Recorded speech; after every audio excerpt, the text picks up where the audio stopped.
ఏది అయినా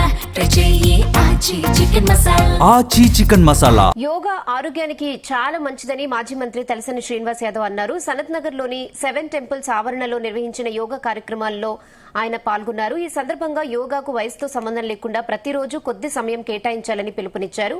western culture కు అలవాటు పడిన నేటి యువత మన సంస్కృతి సాంప్రదాయాలను మర్చిపోతున్నారని అన్నారు. దేశ విదేశాల్లో మన సంస్కృతిని ఎంతో గొప్పగా గౌరవిస్తూ పాటిస్తున్నారని, పండుగలు ఘనంగా జరుపుకుంటున్నారని వివరించారు. మరిన్ని యోగా కేంద్రాలు రావాల్సిన అవసరం ఉందని చెప్పారు. కరోనా మహమ్మారి తర్వాత ఆరోగ్య పరిరక్షణ కోసం జాగ్రత్తలు తీసుకునే వారి సంఖ్య పెరిగిందన్నారు.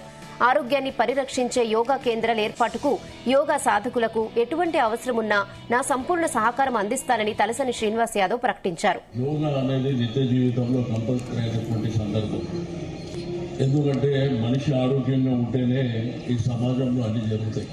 మన ఆరోగ్యాన్ని మనం పరిరక్షించుకోవడమే కాకుండా ఇతరులకు కూడా ఆదర్శంగా నిలబడాలనేటువంటి సంకల్పంతో ఈరోజు ఈ యొక్క అద్భుతమైనటువంటి హనుమాన్ దేవాలయంలో ఈ కార్యక్రమాన్ని నిర్వహించుకోవడం శుభసూచకం అని చెప్పి నేను ఈ సందర్భంగా తెలియజేస్తా ఉన్నాను.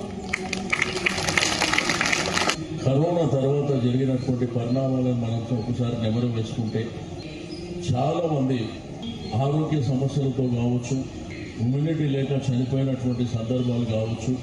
ఇది విశ్వవ్యాప్తం. అంటే కరోనా అనేది ఒక ప్రాంతానికి, ఒక బస్తీకి, ఒక ఏరియా పరిమితం కాదు. ప్రపంచమంతా వచ్చినటువంటి సందర్భంలో ఎవరైతే ఆరోగ్యవంతమైనటువంటి జీవం, ఎవరైతే యోగాసనాలు చేసుకుని నిత్యం తన ఆరోగ్యాన్ని కాపాడుతుందో వాళ్ళ వరకు కరోనాలో చాలా వరకు సేఫ్ అయినటువంటి సందర్భం అని చెప్పి నేను ఈ సందర్భంగా తెలియజేస్తా ఉన్నా. మన రాష్ట్రమే కాదు, దేశంలో కల్చర్ మారిపోయింది. ఎక్కువ వెస్టర్న్ కల్చర్కి అలవాటు పడేటువంటి సందర్భం. మన హిందూ సాంప్రదాయాల ప్రకారం మనకున్నటువంటి పండుగలు చూస్తే సంక్రాంతి నుంచి మొదలుకుంటే దివాళీ వరకు అనేకమైనటువంటి పండుగలు వస్తాయి. కానీ ఆ పండుగల యొక్క గొప్పతనాన్ని మన చిన్నతనంలో మనం చెప్పుకుంటున్నాం. పెద్దోళ్ళకి చెప్పుకుంటుండే, చిన్నోళ్ళకి చెప్తుండే, మన పిల్లలకు చెప్తుండే.